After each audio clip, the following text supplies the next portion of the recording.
If you ever found yourself in a situation where you thought that you are stuck, yet you knew exactly logically what you're supposed to do, yet you couldn't bring your body to cooperate, then watch this video. I'm gonna be talking about why is this happening and how to navigate this.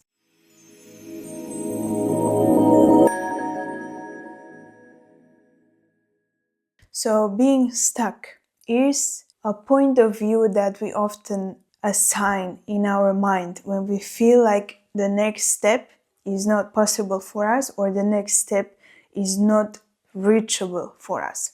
And that's what happens naturally as we move through life, as we move through our goals, as we move through our evolution and find ourselves in a situation where the mind and the body are not on the same page.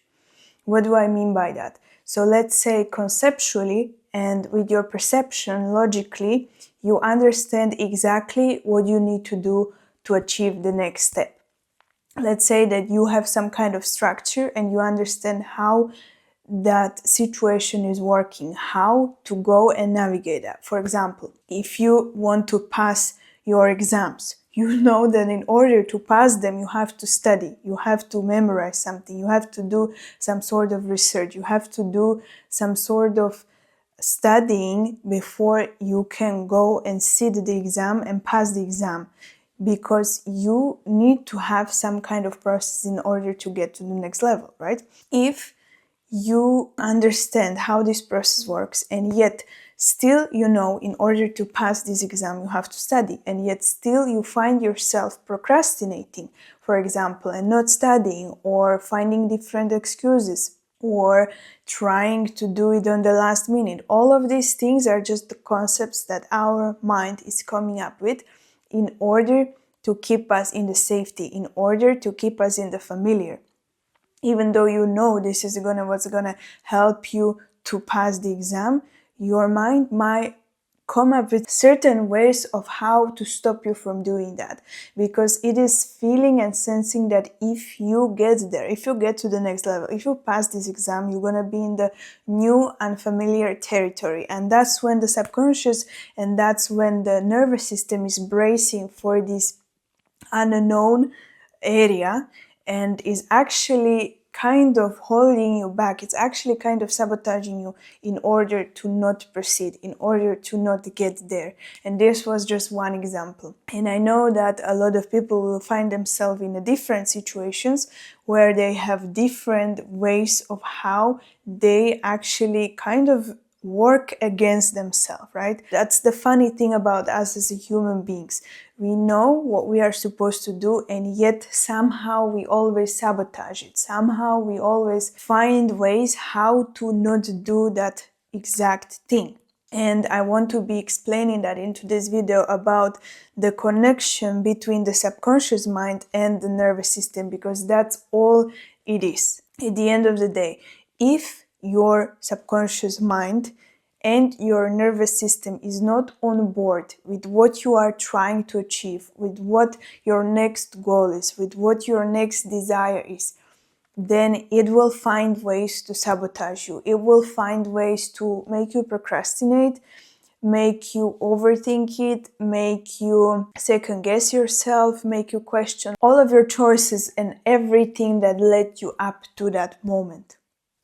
Why? Because like I'm always saying and always repeating, everything that is not familiar, everything that is not safe for the subconscious mind and the nervous system is gonna be rejected by them. Why? Because this is our survival mechanism. This is our survival instinct that makes us remain in the safety as well as in the comfort zone, most often than not, and remain us in the situations that doesn't even serve us, yet they feel familiar, yet they feel safe, yet they feel like something we've known. And what the subconscious mind loves and the nervous system is familiarity, is the known. It's something that has been here with us, protecting us for a long time. And this is our survival instinct. So in order for you to proceed, in order for you to get unstuck, you're gonna have to work on those two pillars. The first pillar is to make the unfamiliar familiar. You can connect it with the identity work, because I find this works very easily and very simply for a lot of people.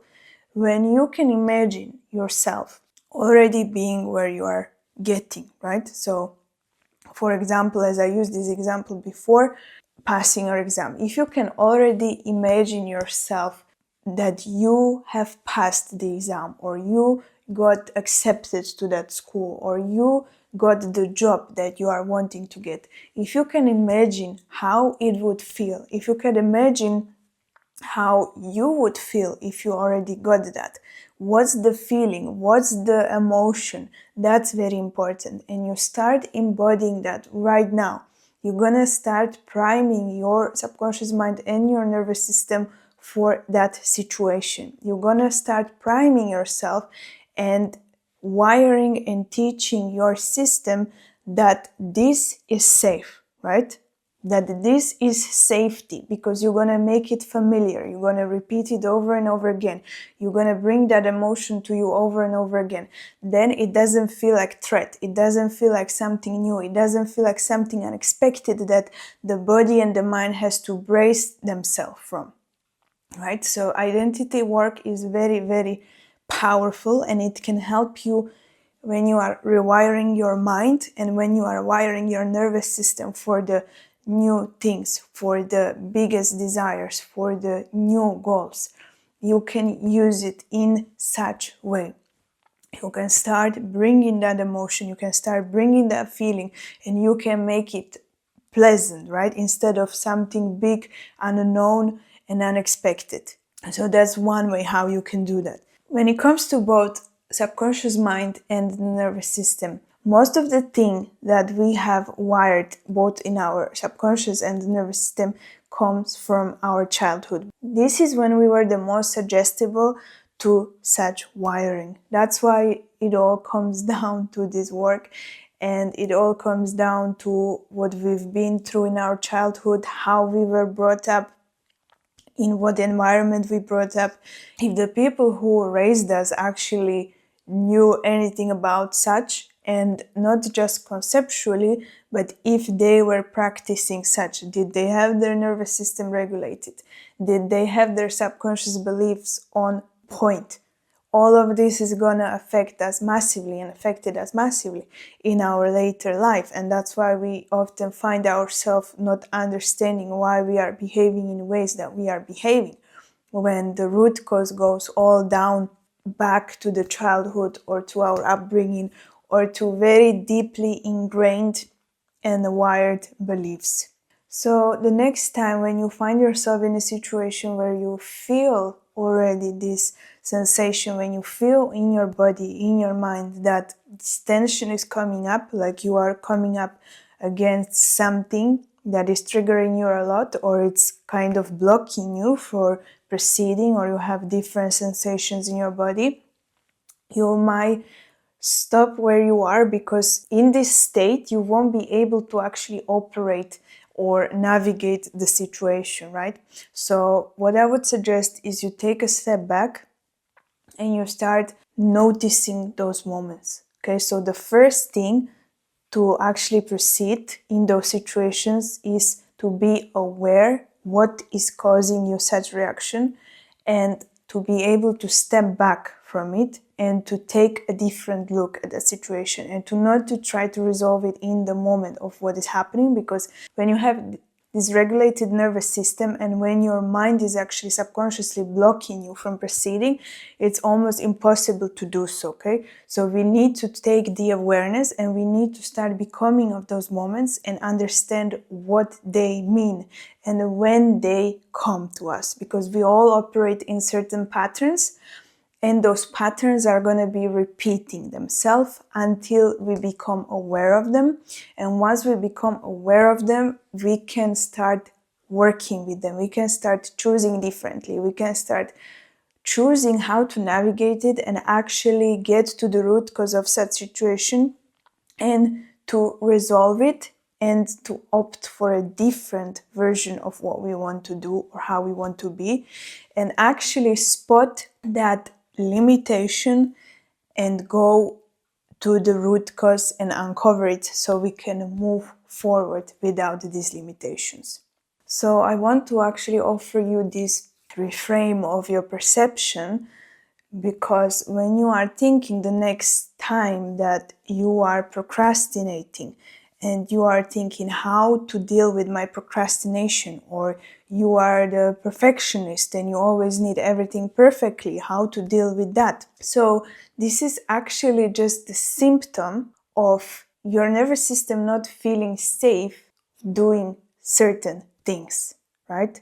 When we all strip it down, when we all go down to the root cause and we go down to the cause, what is causing this, it is because the nervous system is not safe. The subconscious mind is 100% with some limits. We all have our limitations. Even I have a lot of limitations still to this day, even though I've been working with the subconscious mind a lot and changing my beliefs and changing the ways that I'm thinking and operating. I still have these limitations, because even any belief that you actually have and you believe and you possess is any in certain way, it is limiting you. Even if the belief is positive, it is still limiting you in some way. So it is about working with these beliefs, and it's about reframing them, and it's about twisting them and changing them in order for you to be able to get to the level that you desire and want. So your limitations are always going to change slightly or massively, depends on how you work with them, but they are always there in certain way, one way or another. That's how we operate. That's how our mind works. We just love to put things in certain order, and that order is in a way limiting us. So the next time you find yourself procrastinating, the next time you find yourself looking for excuses, the next time you find yourself scrolling around, numbing yourself, doing all these things just to get yourself and your mind off what you need to do and what you know you need to do, I don't want you to actually beat yourself up for it, but to become aware that you are doing it. I want you to become aware when you do that, because you will be able to track back exactly what is causing you to do this. And then when you have this awareness of what is causing you that, you can become aware of it and actually avoid doing that. Not from a place of punishing yourself, like, oh my gosh, I procrastinated again, oh my god, I scrolled again on the social media. No. From the point of view that you understand that right now you are looking for a way to avoid what you should be doing and need to be doing, and then you actually can operate and take yourself back from doing so, because now you are aware that this is like a protective mechanism that is stopping you from proceeding, that is stopping you from achieving your next level, because this is actually also very natural and very human behavior, that just before we break through, just before we reach the next level, just before we get to the identity that we are working towards, we might sabotage ourselves. Why? Again, it's not safe. It's not safe yet. And your body feels it, your subconscious knows it, and it will try to stop you from that so-called unsafety. What does it tell you? That you still have work to do. And it's not to push harder, it is not to hustle harder, it is none of those things. It is actually to be aware of where you are still limiting yourself, and to be aware that you still haven't stretched your nervous system to the order to be safe for you to proceed. Okay? So this is really important. This is not any sort of punishment that we are trying to do right now when this happens. No, actually quite the contrary. It is to be aware of those patterns happening, and it is to choose differently. And it is to do so in the alignment with your body and your mind, and not to cause some sort of burnout, not to cause some sort of shutdown, because this can very easily happen, right? If you push through when your nervous system is in the overload, when your subconscious mind is telling you, no, no, no, danger, then you push yourself literally to the burnout. You might push yourself into physical troubles and problems All of that is happening because the nervous system is not on board. And obviously the subconscious mind is going to do anything and everything to stop you from proceeding if it deems it unsafe, like I'm repeating a million times. But the subconscious mind needs to understand that what you're trying to achieve, what you're achieving, is safe, is familiar. How you make it familiar? By rewiring those beliefs and wiring them in. Make the unfamiliar familiar, right? If you want to enlarge your income, let's say, for example, you need to start behaving as a person who is already earning that money. And this is not to say to behave recklessly or to spend your own money even though if you don't have any money, no. But this is to change your mindset, to change your point of view and stop saying, I cannot afford that, I don't have money, I am broke, all of this. No, you start thinking of things such as investments. When you buy something for yourself, when you buy yourself a nice food that is healthy, it is investment for your body, it is investment for your future. All the things that you are doing today, you need to be looking at them as investment for the future, for the identity that you are already embodying. That's when you change your mindset. That's when you stop putting into these limiting beliefs of saying, I cannot afford it, I am not one of those people, blah, blah, blah. You can fill in the blank. We have so many limitations that you can just fill in. But that's how you're going to be changing it, because you're going to be changing your point of view. You're going to be changing literally the way you think about those things. And that's what matters. That's when reality can start changing accordingly, because you no longer entertain the old reality. You are priming yourself and literally preparing yourself for the new reality, for the new identity. That's the one way you can do that and go about it. I would like to remind you that there is actually no such thing as being stuck. This is just the construct of our mind, something that we came up with, something that we came up with when we are not moving fast enough, when we are not progressing enough, when we are not yet where we want to be. But we are not actually stuck, because nothing can ever stay stuck, right? We are always moving. We are aging, whether you want it or not. So you are not stuck. You are aging every day. Time is going, even if it's illusion or concept. The things that we perceive in our mind, they look like we are stuck because we are not progressing. We are not yet where we want to be. We are not, like I said, moving fast enough, but this is just our construct of the mind. So again, it comes down to how you look at things. You can look at things and say, yes, I'm stuck. I don't know how to get out of this situation. This is it. I'm gonna be here, and that's gonna be my situation until who knows what, right? Or you can look at it and say, this is temporary, and I am moving through it. Already in this moment, I am finding ways and opportunities are finding me to help me navigate this differently. And I am finding resources. Resources are finding me to help me move through this. So being stuck is actually nonsense, right? I want you to stop saying that. I want you to stop even entertaining that. Even if it feels like, okay, nothing is moving, nothing is happening. No, you are this in between that you are right now. It's going to end one way or another. And you can choose how it's going to be. It's all up to you, and it matters a lot about how you perceive it and how you're going to view it and which lens you're going to look at that situation. Because the situation has a tendency of changing depending on what lens you look through. If you are right now in this in-between or in the situation that you feel like you are stuck, let's put it in the comments and let's reframe it together.